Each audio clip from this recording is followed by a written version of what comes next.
Ok, sejam todos bem-vindos a mais um programa Palavras Cruzadas, o programa que realça as lições da Bíblia, lições da Escola Sabatina do quarto e último trimestre. Hoje, especialmente, vamos falar sobre o nosso Deus Perdoador, tanto a lição número 7, ainda há pouco que o trimestre começou, já estamos mais que no meio. E agradecer a Deus por essa oportunidade que Ele nos dá e a proteção que Ele nos confere. E pedimos que o Espírito Santo nos encha de paz, gozo, força espiritual para esse programa, para nós e os nossos amigos, nossas amigas, nossos irmãos e nossas irmãs em casa, onde estiverem, para nos assistirem ou nos acompanharem nesse belo e rico programa da nossa querida Igreja do Barreiro. Não estou sozinho, estou aqui com o nosso querido irmão Zeferino. Ok, obrigado. Esperamos que essa dupla, essa parceria seja iluminada pelo céu, para que tiremos proveito disso, na oportunidade que Deus nos dá, e também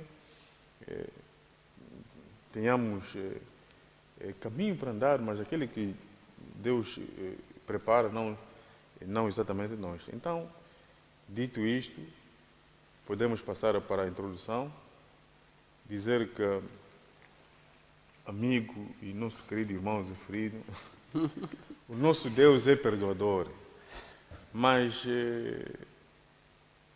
o perdão de Deus para com o pecador é para sempre. O que o pecador faz para ser perdoado?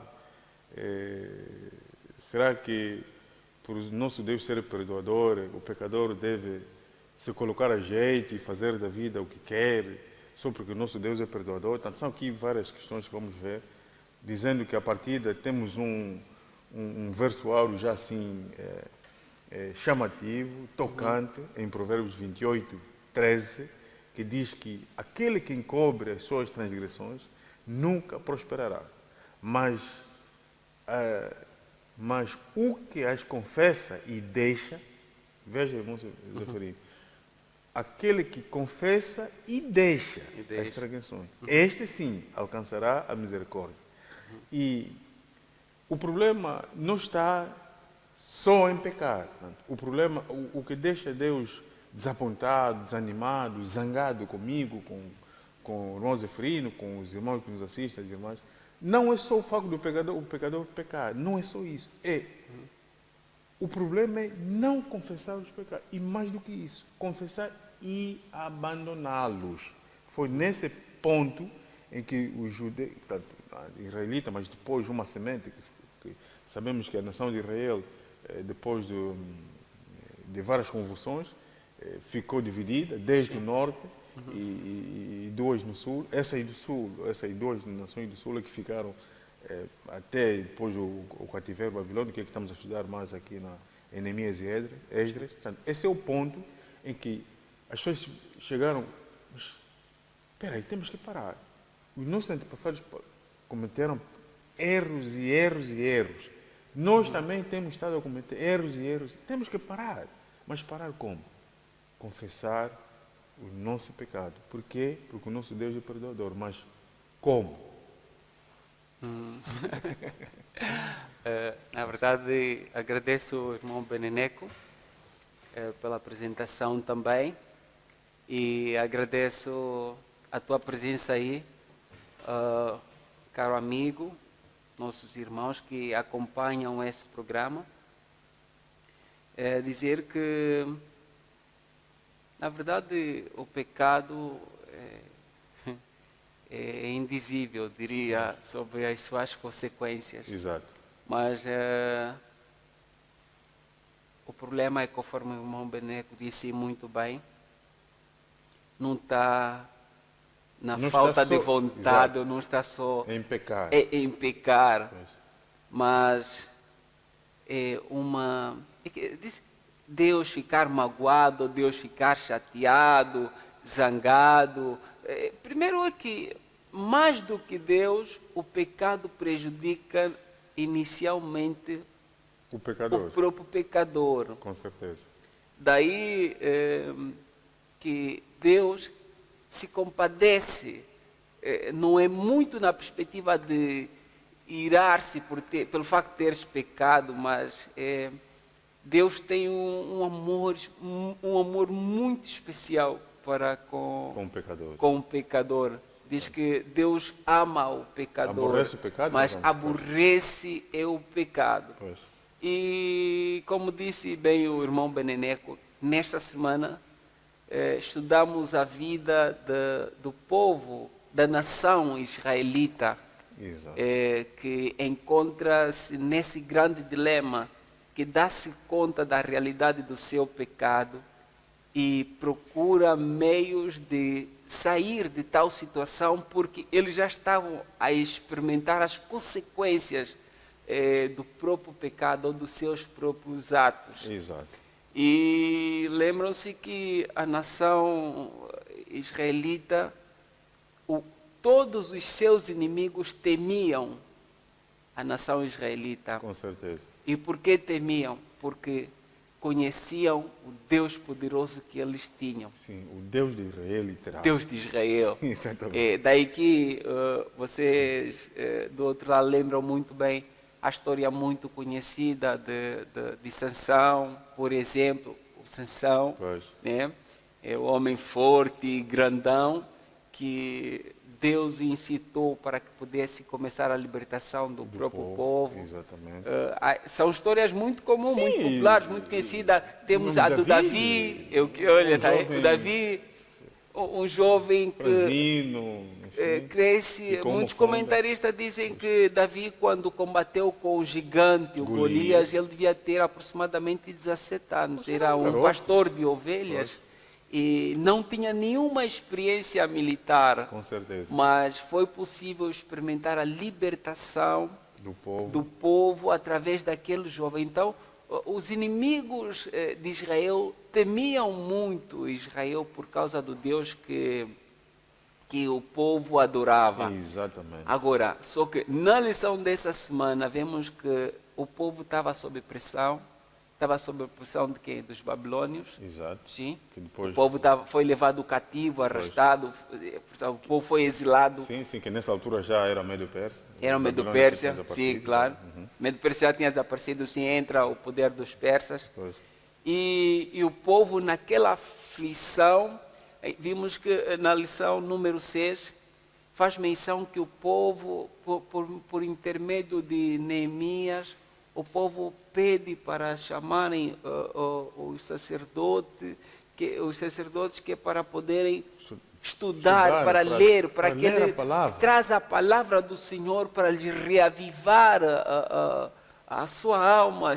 Para caírem neles e saberem que ponto é que estão naquela caminhada, por que chegaram até aquela situação. Exatamente. E o povo começou a chorar, a lamentar, mas eles foram orientados para que não chorassem, porque não era momento para chorar, era um momento de regozijo. O povo devia se regozijar no Senhor. Porque afinal nosso Deus é perdoador. Deus é perdoador. Portanto, só que o povo queria festejar no momento em que, isso foi na lição 6, nessa lição 7 diz que esse choro foi interrompido. Os sacerdotes orientados dizem, não venham chorando neste momento. Ou seja, não é um momento de choro ou de pranto, é um momento de alegria, um momento de regozijo. Exato. Só que nesta semana, na lição 7, agora eles são chamados a virem e a tratarem devidamente o assunto da confissão dos pecados. Confissão e abandono. Confissão e abandono dos pecados, conforme disse, né? Exatamente. Primeiro que achei interessante também que o povo experimenta uma sede de ouvir a palavra do Senhor. De Deus, exatamente. E isto faz-me lembrar, irmão Beneneco, quando diz que haverá um tempo que nós passaremos ou experimentaremos uma fome, mas não será fome de pão, mas é uma fome de ouvir a palavra de Deus. E diz que em tal situação o Espírito do Senhor já se terá retirado definitivamente, por isso que o povo há de experimentar aquela sede, e ainda bem que nessa circunstância que nós estamos a analisar nessa semana, o Espírito Santo ainda está presente preparando por isso. o coração. O que para nós é uma advertência aqui.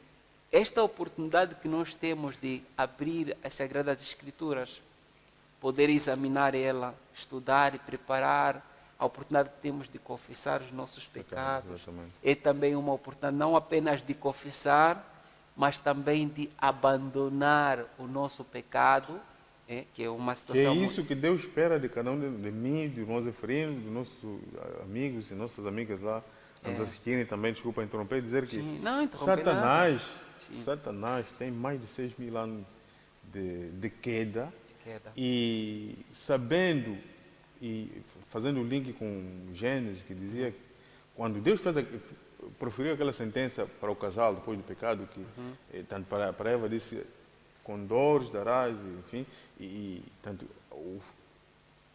ele te ferirá o calcanhar, né? Sim, Tanto o inimigo, o filho da promessa, sim, que no fundo é o Messias, sim. iria esmagar a cabeça da serpente. Da serpente. A serpente Que é a semente da mulher. Exatamente. A serpente iria só ferir o calcanhar, porque são dores, é a caminhada tão dolorida por causa do pecado que vamos tendo, mas o filho da As promessa, quedas, sim. o Messias prometido, viria para esmagar a cabeça. Então, como tem a luta perdida, o inimigo, e sabendo desse plano de Deus, sabendo do plano que Deus e da aliança que tinha feito com Abraão, fez tudo por tudo para que da descendência de Jacob toda ela fosse exterminada para que o prometido Messias não viesse. Então, nisto, irmãos Efraim, queridos amigos, o povo de Israel, e especificamente de Judá, se colocou a jeito, e como naquela altura, Nabucodonosor, estamos a falar da primeira leva, né, do cativeiro. A primeira fase do Um cativeiro. rei pagão ávido em conquistar reinos levou muitos judeus para a Babilônia. E isso o que traz para nossos dias? O inimigo nos quer levar para a Babilônia figurativa, Babilônia espiritual. E quando Deus retirou a sua proteção dos judeus literais, eles foram para o cativeiro. Se um dia, ou no dia em que Deus retirar a proteção sobre nós, sim. e se infelizmente eu ou o irmão Efraim ou os irmãos que nos assistem estiverem na Babilônia figurativa, terá sido o fim. E não é isso que Deus quer dizer. Nem de mim, nem do irmão Efraim, nem dos irmãos que nos assistem, porque Ele é o perdoador, mas perdoar até quando? E o povo estava justamente refletindo nas consequências que eles estavam a experimentar. Exato. Então, levaram um momento de reflexão, experimentaram pela graça de Deus a sede de ouvir a palavra de Deus, e ao ouvirem então os estatutos do Senhor, a sua lei sendo lida, os seus ouvidos puderam ouvir aquelas palavras de regozijo, de fortaleza. Era uma oração, na verdade, mas é uma oração pregação, porque foi longa e trouxe todo o quadro, contando toda a história de Israel até quando eles vieram parar nessa situação do cativeiro. E uma das partes interessantes foi que o povo se uniu como só um homem, como se fosse apenas um homem. E o povo tomou a decisão de poderem avançar pela graça do Senhor. Mas nós não vamos contar tudo agora. Nós vamos fazer uma pausa para que você possa tomar um copo d'água aí do outro lado. Nós vamos fazer uma pausa e vamos ouvir uma grande melodia, uma melodia que será entoada pelo nosso irmão Pedro Valença, e o vocal livre, que é, na verdade, uma gentileza da Igreja Adventista do Sétimo Dia, dia 20. Então, nós pedimos que vocês possam prestar atenção a essa melodia especial que tem como tema Isso é Amor. A vossa atenção.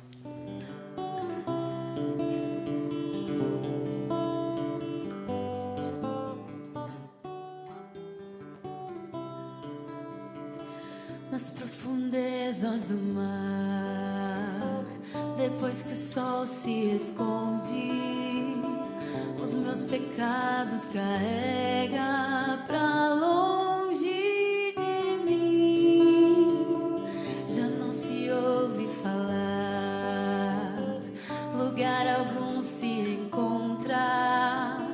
O vento sopra e me leva de volta pra quem ainda guarda o que sou, escondido em suas feridas, não pra mostrar que fui longe, mas pra lembrar que não há limites pra ensinar o que é o amor.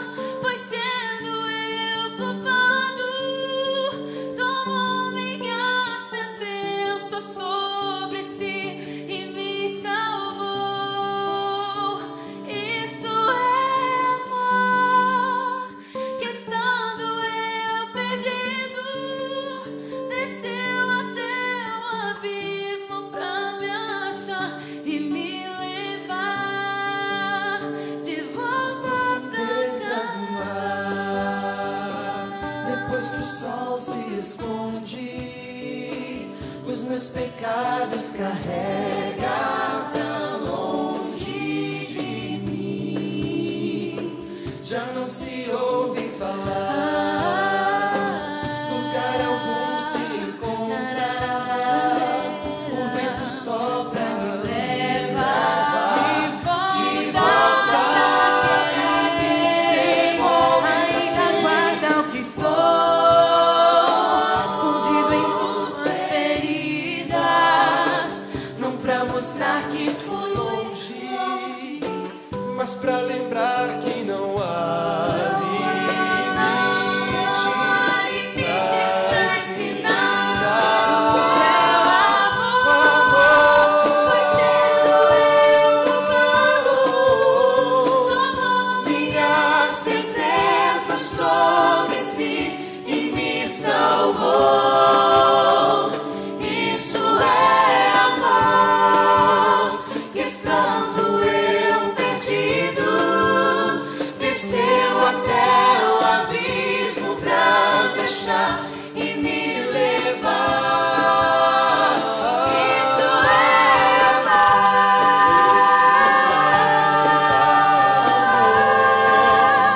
desceu até o abismo pra me achar e me levar de volta pra casa, de volta pra vida, de volta pra tudo que eu perdi, mas recebi de Deus.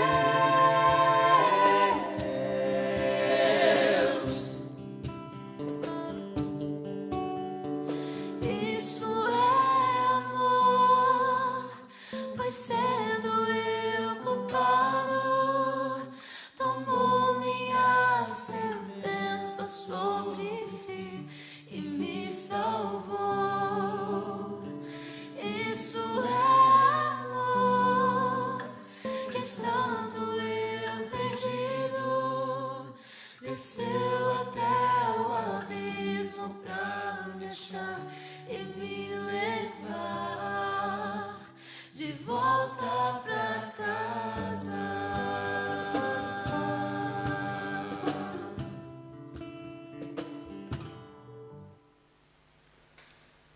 Estamos de volta. Pois é. Esperamos que você do outro lado tenha gostado de ouvir essa melodia especial. Então, vamos agora de volta às nossas lições, dando continuidade. Então, estávamos aí a falar sobre o quadro difícil em que o povo se encontrava, né? E falamos também de que pela graça de Deus, pela sua misericórdia, o Espírito Santo ainda conduzia, estava presente a dirigir o povo. O povo havia reconhecido as suas faltas e exaltavam a presença de Deus, experimentaram a sede de ouvir a palavra de Deus. Exato. Foram eles inicialmente que decidiram chamar os sacerdotes para que aqui, pudessem sim, realçar Esdras. realçar, sim, claro, o profeta, o sacerdote era o Esdras. Exatamente. E também é de realçar aqui o trabalho feito por Esdras, porque desde que Esdras começou o seu trabalho, ele era uma pessoa que dedicava-se de forma muito especial Ao estudo da ao palavra. estudo da palavra. Era um estudioso minucioso da Minucioso da palavra. Exato. E ele preocupava-se especialmente com a lei de Deus. Exatamente. E lutava para que a lei de Deus não fosse esquecida, não fosse abandonada. E já há cerca de 12 a 13 anos que ele estava nesse trabalho, e certamente Esdras pensava, olhando pelo povo, pela população israelita, nação israelita, ele talvez pensava que talvez o seu trabalho não tivesse alcançado nenhum fruto. Pois. Mas foi interessante que na pressão em que o povo passou nessa semana, o povo decide chamar Esdras para que pudesse novamente ler a palavra do Senhor, recitar as leis, os estatutos, os conselhos, os mandamentos do Senhor.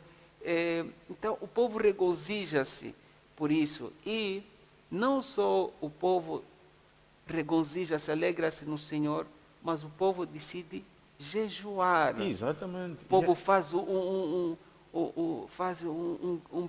período de jejum para melhor reencontrar-se com seu Deus. Pois. E no início da oração começam logo a recitar o facto de ser Deus o Criador, o seu libertador, o seu mantenedor, o que quer dizer que o povo estava plenamente ciente do seu afastamento ou distanciamento da palavra do Senhor. Eles tinham noção, portanto, eles pecavam, mas conscientemente, porque eles matavam os seus profetas que vinham para lhes chamar atenção de tantos erros que eles cometiam. E eles fazem, na sua oração, apresentam aí uma confissão falando dos erros dos pais, pecado dos pais. Como é que foi isso? Assim? Irmão Zeferino, antes de ter chegado das eleições do passado, dizer que quer os judeus como nós, queridos irmãos, nossas amigas em casa, ali em qualquer lugar, no lugar onde vocês se encontram, nos assistir, nada nos vale ter Deus como o Todo-Poderoso, o infinito em poder, se nós não formos fiéis a Ele. Por isso é que eles decidiram jejuar e nisso prestar uma verdadeira adoração ao Deus Todo-Poderoso. Portanto, reconhecer que o Deus Criador é todo-poderoso, é o que conduziu nossos pais, apesar das falhas deles, já vamos lá chegar, mas precisamos de rever a nossa condição e recomeçar com Deus. E nisso, irmãos Zeferino, uma das coisas que eles decidiram fazer durante o tempo que estavam a jejuar é se apartarem dos estrangeiros e até naqueles casos em que os homens tivessem 2, 3 ou 4 mulheres, tinham que decidir ficar mesmo só com uma. E a questão de se apartar dos estrangeiros era no sentido de que Deus sempre apresentou a perspectiva de que vocês deverão influenciar as outras nações. E não o contrário. Aqui não é eles envaideceram-se, deixaram-se corromper. Exatamente. Não na questão de que não podiam ter relacionamento, ou seja, cooperação com outras pessoas, não isso, mas que eles influenciassem as outras nações e não se deixar levar pelas práticas das outras nações. E foi isso que aconteceu para chegarem até onde eles chegaram. Por isso aqui, ao jejuarem e adorar, decidiram também se apartar dos estrangeiros. Também dizer que Abraão, que é o pai da fé, que é o pai de todos os israelitas, podemos assim dizer, caiu, levantou. E nos momentos decisivos de sua caminhada, não largou a mão do Senhor. Isso é muito importante para mim, para o irmão Zeferino e para os que nos assistem, que nessa caminhada, porque pecado é natureza, vamos cair, mas que levantemos e nunca, em momento algum, larguemos a mão do Senhor.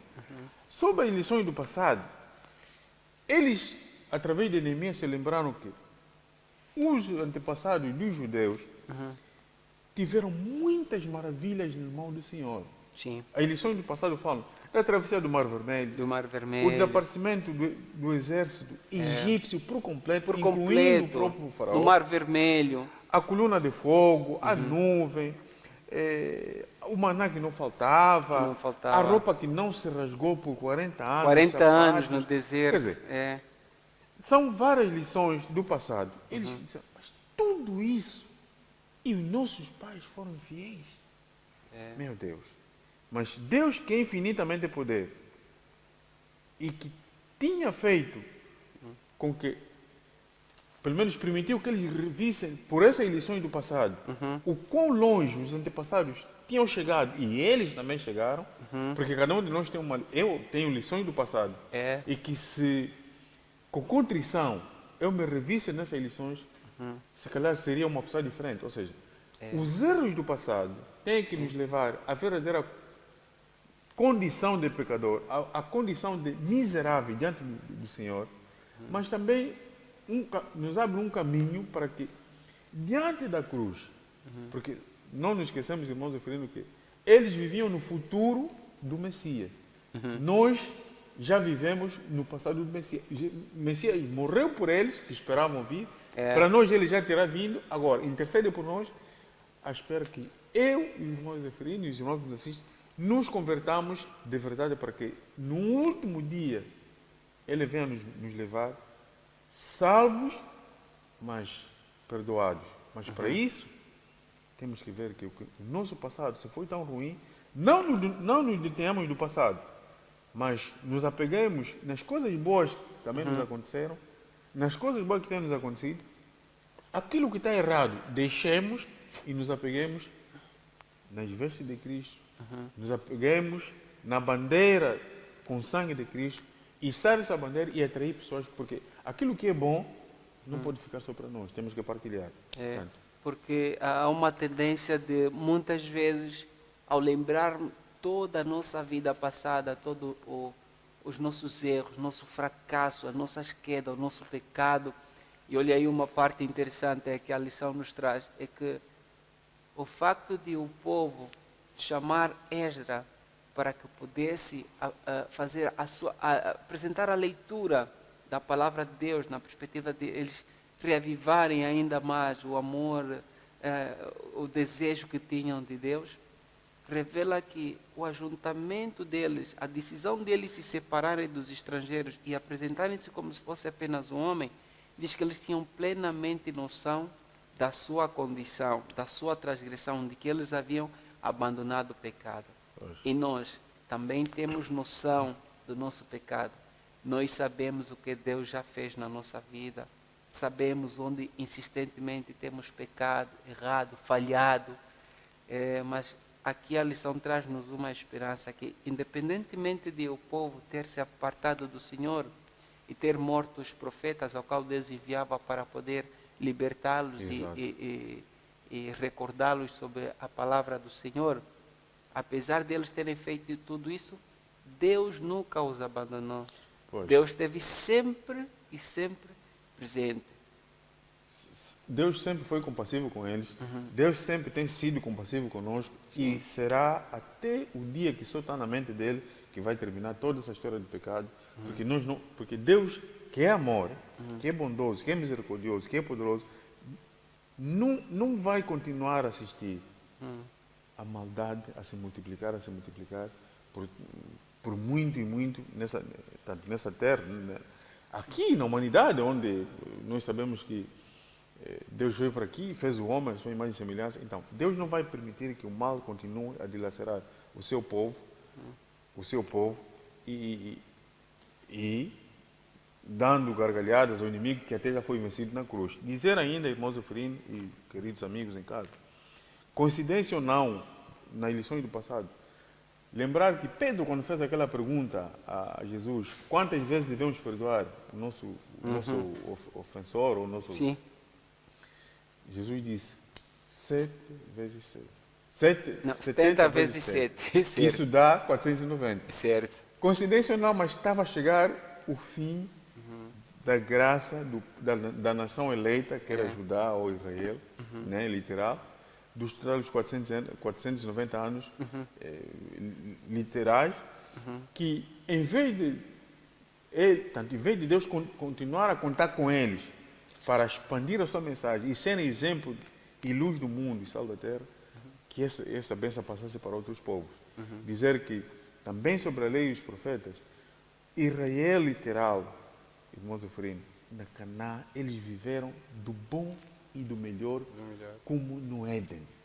Mas o problema é que o problema não estava eles se satisfazerem com as benesses que Deus tinha lhes dado. É que eles se aproveitaram das benesses, louvaram mais as benesses e deixaram de parte o Deus das benesses. E ao deixarem de parte o Deus das benesses, mataram os profetas e abandonaram a lei. Parece que nós, depois de termos, parece que é mais fácil nos aproximarmos de Deus quando estamos em dificuldades. Na alegria, na bonança, parece que nos envaidecemos um pouco mais e já estamos um pouco cansados e ficamos no conforto e ali parece que Deus já não é tão necessário. Mas a lição dessa semana veio a revelar que essas bênçãos todas que Deus reserva para o seu povo, quando nós viramos as costas ao Senhor, podemos perdê-las. E não são essas coisas a maior bênção. Na verdade, a maior bênção é a presença do próprio Deus que conduz a nossa vida. Agora, uma das coisas que eles experimentaram é receberam a bênção da terra prometida, envaideceram-se, abandonaram o Senhor. E o que aconteceu? Os outros povos, os povos inimigos, é que vieram a se beneficiar das terras que Deus separou para eles por herança. Exatamente, através de Abraão. Através de Abraão, pela promessa desde Abraão. Exatamente. Agora, o povo estava na terra prometida com as bênçãos que Deus havia separado para eles, mas não eram eles agora a desfrutar, porque eles envaideceram e esqueceram o Senhor. Agora eram os próprios inimigos é que se beneficiavam e eles tornaram-se escravos dos inimigos na ao terra, ponto de parar no exílio. Está a ver?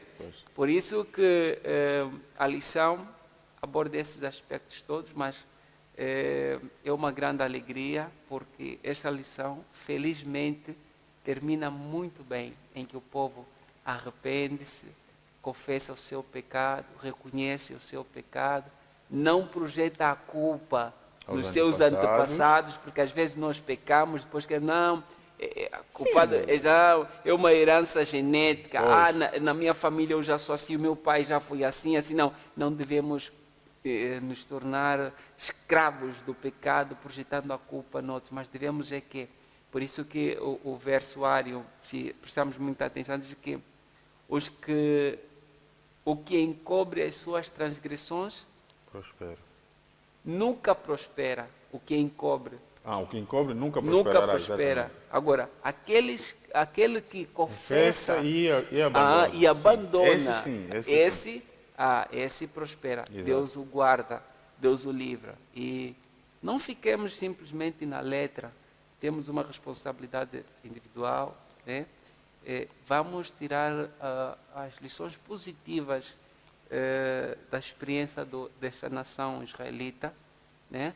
E vamos melhorar, vamos chegar mais aos pés do Senhor, atentarmos para o jejum, uma oração sincera e lembrar todo o bem que o Senhor já fez na nossa vida. Exato. Talvez será um bom ponto de partida. Exatamente. Eu gostei muito de lembrar nessa semana as bênçãos que Deus fez na minha vida e a condição em que muitas vezes nos desviamos, nos apartamos das asas protetoras do Senhor, da verdadeira adoração. Da verdadeira adoração. Então, que possamos adorar o nosso Deus e amá-lo, louvá-lo. Foi o que o povo fez, louvou o Senhor grandemente, regozijou-se, e o Senhor atentou-se às suas orações e voltou novamente sendo o Deus desta nação israelita. Ok, nós agradecemos dizer que nós não somos nada, Deus é tudo, Deus é perdoador, nos achegamos a Ele com o coração contrito, porque Israel entendeu que estavam numa grande angústia e era preciso uma mudança, e essa mudança só Deus queria operar. Então, na condição miserável deles, o Messias viria. Na nossa condição miserável agora, o Messias já terá vindo. E, para terminar, dizer que as bênçãos de Deus, querido ouvinte, querido amigo que nos assiste, não são, como é que se diz? Não podem ser um fim em si mesmo, nelas mesmas, sim, mas tem que ser um meio para atingir o fim. Ou seja, devemos viver santidade para ser bênção na vida dos outros e nós nos salvamos os outros também. Então, que Deus nos dê a sua paz, porque Ele é a paz, e que, se for de acordo com a sua vontade, na próxima oportunidade nos encontraremos. Está bem. Pois, muito obrigado pela sua presença. Deus o abençoe.